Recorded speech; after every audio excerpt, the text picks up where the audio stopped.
நூறு ஆயிரம் ஆண்டுகளாக பின்பற்றும் இந்த பழக்கம் தப்பானது எப்படி நீங்க சொல்றீங்க? அதாவது சதி தெரியுமா உங்களுக்கு? மூட பழக்கங்கள் இந்தியாவில் இப்ப நம்ம சுவிசேஷத்தை சொல்லும் போது நிறைய பேர் என்ன பண்ணுவாங்க, எங்க தாத்தா கட்டல இருந்து நாங்க ஃபாலோ பண்ணிட்டு வந்திருக்கோம், நீங்க திடீர்னு வந்து இயேசு என்ற ஒரு புதிய சாமியை சொல்றீங்க. நீ பாருப்பா, எது உண்மையான சாமி எது பொய்யான சாமி பாரு, நீ எவிடன்ஸ் நான் கொடுக்குறேன் பாரு அப்படின்னு சொன்னா அதெல்லாம் கேட்டுக்க மாட்டாங்க. ஸோ சத்தியம் தெரியுமா உங்களுக்கு? சத்தியம்னா என்ன?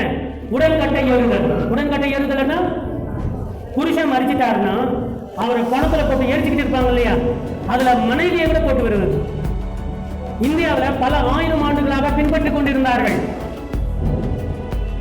மிஷனரிகள் வந்த உடனே என்ன பண்றாங்க? இவர் யார் தெரியும் இல்லையா? William carry. வில்லியம் கேரி வந்தாரு, வந்து பார்த்தாரு. அவருக்காக இந்தியாவில் கூட என்ன பண்ணாங்க, 93ல ஒரு ஸ்டாம்ப் கூட போட்டாங்க. அவர் வந்து பார்க்கும்போது ஒரு சிகை எரிச்சுக்கிட்டு இருக்காங்க. ஒரு பொண்ணை கொண்டு போயிட்டு ஒரு பெண்ணை அழைத்து கொண்டு போயிட்டு அதில் போய் போட்டு அவங்க புருஷனோட வச்சு கட்டுறாங்க. ஏய், கலாச்சாரம் இந்திய கலாச்சாரம். நான் இந்தியாவுடைய எல்லா கலாச்சாரம் தப்புன்னு சொல்லல. சம் ட்ரெடிஷன்ஸ் ரொம்ப நாளா ஃபாலோ பண்ணா அது உண்மையா இருக்கும் என்பது தப்பானது. அது லாஜிக்கல் ஃபாலசி. இவர் என்ன பண்றாரு அப்படின்னு சொன்னா, ஒரே ஒரு 2 நிமிஷம் பாருங்க. குடிக்கிறாரு, இல்ல பண்ணாதீங்க பண்ணாதீங்க, எவ்வளவு கஷ்டப்படுறாரு. இவங்க என்ன குடிச்சுக்கிட்டு இருக்காங்க. இவர் கண்ணு முன்னாலேயே அந்த பெண்ணையும் அந்த நபரையும் கட்டி வச்சு குளித்து எரிஞ்சிட்டாங்க. அப்புறம் அவங்க டைரியில் எழுதுறாரு, அவர் தான் நம்முடைய வில்லியம் கேரி. 32 மொழிகளிலே கொல்கத்தாவில் இருந்து அவர் என்ன பண்ணியிருக்காரு, நம்முடைய வேதத்தை வந்து மொழியாக்கம் பண்ணாரு. அது மாத்திரமில்ல, சான்ஸ்கிரிட்ல இருந்த ராமாயணத்தை கூட முதல்ல இங்கிலீஷ்ல டிரான்ஸ்லேட் பண்ணவரும் அவர் தான்.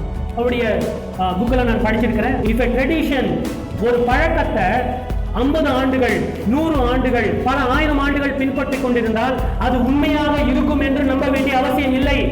அதுல சத்தியம் இருந்தால் ஏற்றுக்கொள்ளலாம்.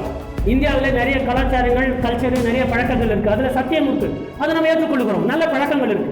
எல்லா பழக்கமும் எங்க தாத்தா ஃபாலோ பண்ணாரு, எங்க அப்பா ஃபாலோ பண்ணாரு, நாமும் நீங்களும் அதே ஃபாலோ பண்ணணும், இல்லை உங்களை தண்டிக்கிறோம் அப்படின்னு சொன்னா அது வந்து லாஜிக்கல் ஃபாலோ.